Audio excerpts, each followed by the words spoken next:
Assalamualaikum warahmatullahi wabarakatuh. Kembali lagi di channel saya. Pada kesempatan kali ini kita masuk part 2 ya, untuk perakitan sepeda lipat listrik ya. Di sini untuk perakitan seperti biasa kita lakukan di bengkel kita sendiri.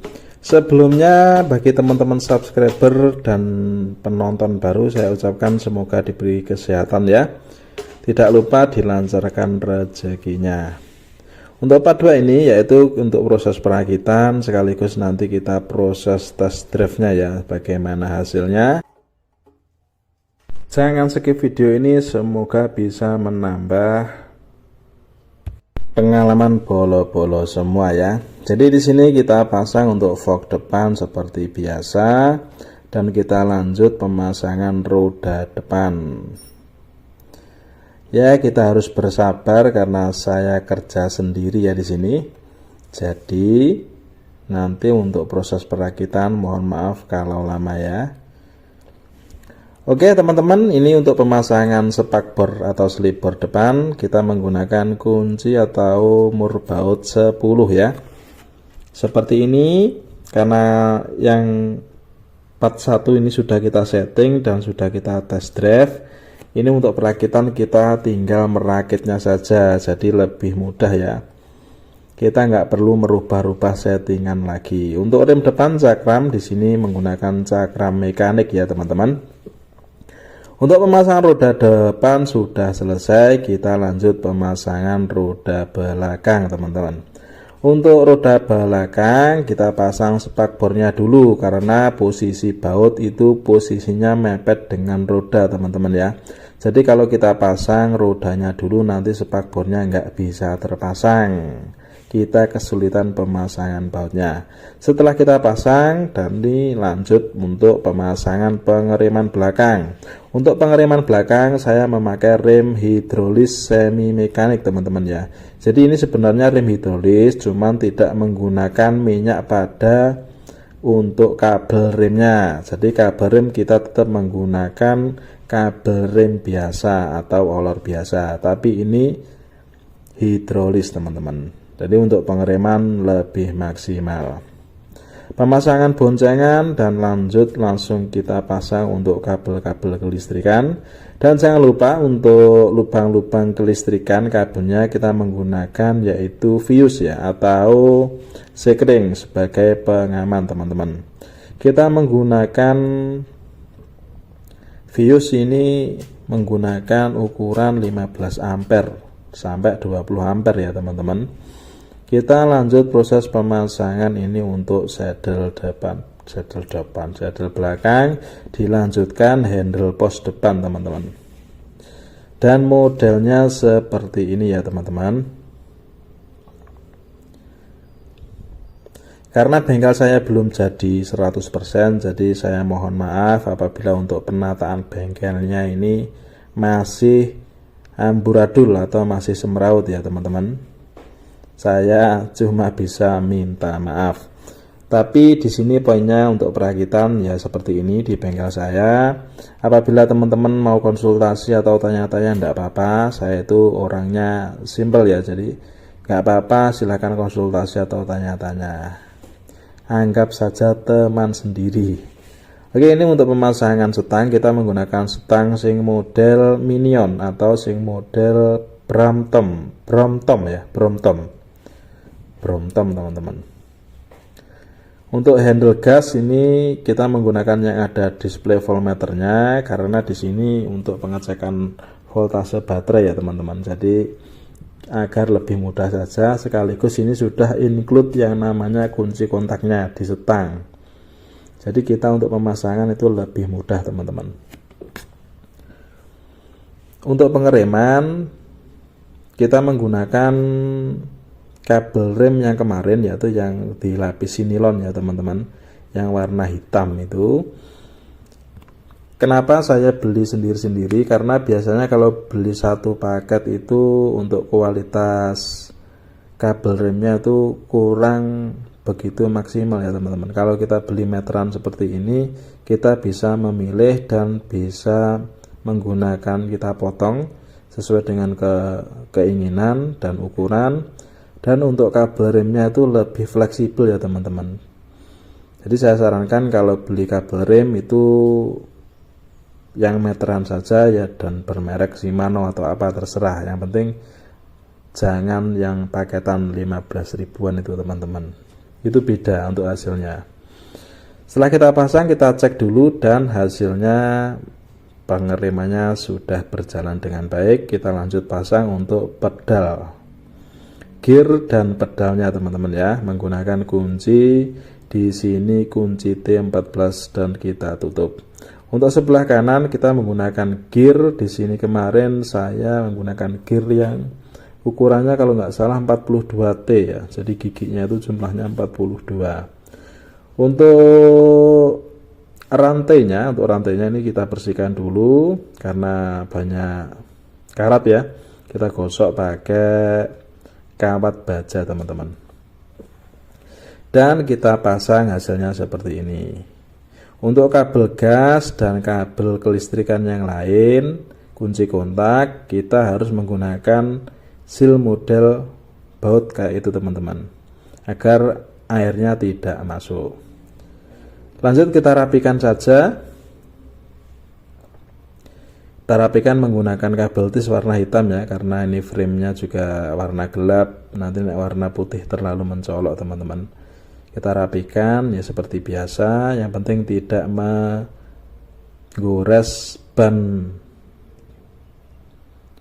ban roda depan ya teman-teman, karena kabelnya itu kalau tergores nanti bisa putus lama-lama. Kita rapikan menggunakan kabel tis.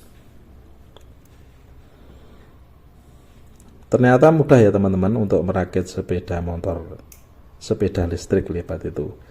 Terus ini teman-teman, karena ini kita pakai baterai lithium 48 volt, jadi untuk perakitan seperti ini.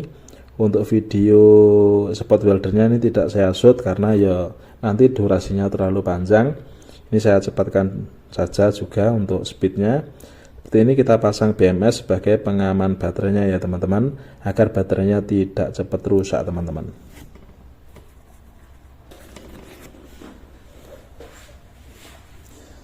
Ini untuk kabelnya kita isolasi pakai isolasi bakar agar hasilnya rapi. Walaupun ini nanti posisinya di dalam ya teman-teman, jadi tapi tetap kita utamakan untuk kerapian. Untuk sensor BMS-nya kita juga pasang di dalam. Sensor ini berfungsi supaya nanti apabila terjadi high temperatur pada baterai, nanti BMS-nya bisa protek sendiri. Itu jadi makanya kita pasang seperti ini. Solder yang saya pakai ini cuma 40 watt ya, karena beli solder yang 60 watt ini belum datang, jadi kita terpaksa pakai yang solder lama dulu. Lalu kita rapikan, kita pasang BMS-nya. BMS itu baterai manajemen sistem ya teman-teman.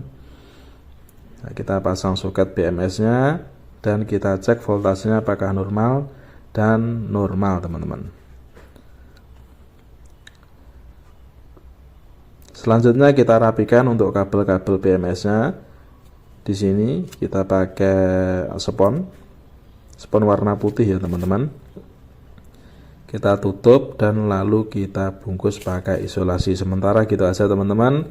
Kita lanjut proses perakitan controller BLDC-nya. Seperti biasa, untuk perakitan kita sesuaikan dengan kabel yang sesuai. Jadi di BLDC sendiri ada soket hall sensor dan ada soket 3 fase, kita pasang sesuai warna ya teman-teman.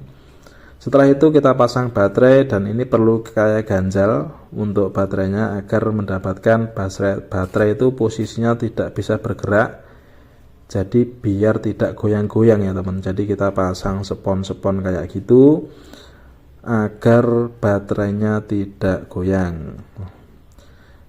Dan di sini untuk tutup ini sudah saya includekan untuk chargernya. Jadi sebelah kiri ya chargernya ada penutupnya itu teman-teman. Lalu kita pasang untuk bautnya. Di sini ada kurang lebih sekitar 8 baut ya teman-teman. Setelah itu kita cuci, lalu kita lanjut test drive teman-teman. Kita cuci dulu. Karena ini baru proses perakitan, kita pegang-pegang, baru kita cuci dulu. Ada pertanyaan, Om, ini kalau kena masukan air gimana? Ini tidak masalah ya teman-teman, karena waktu pemasangan covernya ini sudah saya ada silnya juga, ada karetnya, dan untuk yang lain-lain juga sudah kita lengkapi dengan seal ya teman-teman. Ini untuk penampakan depan, penampakan dari samping, dan untuk belakangnya lumayan ganteng pengeremannya. Ini untuk chargernya ya teman-teman. Dan di sini tidak lupa ada fuse di tengah, dan itu 2 kabel, ada pelindung anti air ya, tahan air itu. Air tidak mungkin masuk teman-teman. Seperti ini untuk perakitannya. Bagaimana teman-teman? Kalau pengen komen silahkan komen. Untuk perakitan kurang gimana, saya siap menerima kritik dan sarannya. Oke, seperti ini untuk hasilnya. Dan kita lanjut proses test drive-nya ya teman-teman. Ini kebetulan di halaman rumah saya, jadi ngetesnya ya cukup di depan rumah, nanti ke jalan ke barat, ke timur gitu aja. Ini kita menggunakan remote ya teman-teman. Remote, bisa pakai kunci kontak, bisa pakai remote, lalu kita tes, kita kayuh dulu, baru kita gas seperti ini. Ini untuk kecepatan kemarin saya dapat kurang lebih sekitar 35 km sampai 40 km per jam. Untuk jarak tempuh kurang lebih ya sekitar 25 sampai 30 km teman-teman ya. Dengan BLDC 350 watt, kapasitas baterai normal 48 volt 12 ampere. Di sini kita akan mencoba yaitu untuk remote atau alarm ya. Jadi kita sesuaikan, ini berfungsi sebagai pengaman juga. Kita matikan dulu dari remote, bisa kita lihat seperti itu. Lalu kita bisa menguncinya teman-teman. Mengunci itu berfungsi agar saat ada getaran atau sepedanya itu ditarik orang atau dibawa orang, itu bisa mengunci ya teman-teman. Seperti ini, kita pencet tombol dulu baru kita tes. Maka akan kalau kita angkat, nah akan mengunci seperti itu ya teman-teman. BLDC yang belakang atau roda yang belakang itu bisa mengunci dan alarmnya berbunyi. Ini sistem penguncian sebagai keamanan teman-teman. Oke, seperti itu. Dan untuk sementara sampai segini dulu, semoga proses review dan sebagainya ini bermanfaat buat kalian. Kalau pengen tanya-tanya, komen, silahkan komen di bawah. Untuk spek, biaya dan sebagainya bisa komen di bawah. Nanti saya akan bales satu persatu jika tidak repot ya teman-teman. Terima kasih dari saya, semoga sedikit pengalaman saya ini bermanfaat buat kalian. Dan akhirnya tetap semangat. Salam setrum dari saya. Wassalamualaikum warahmatullahi wabarakatuh.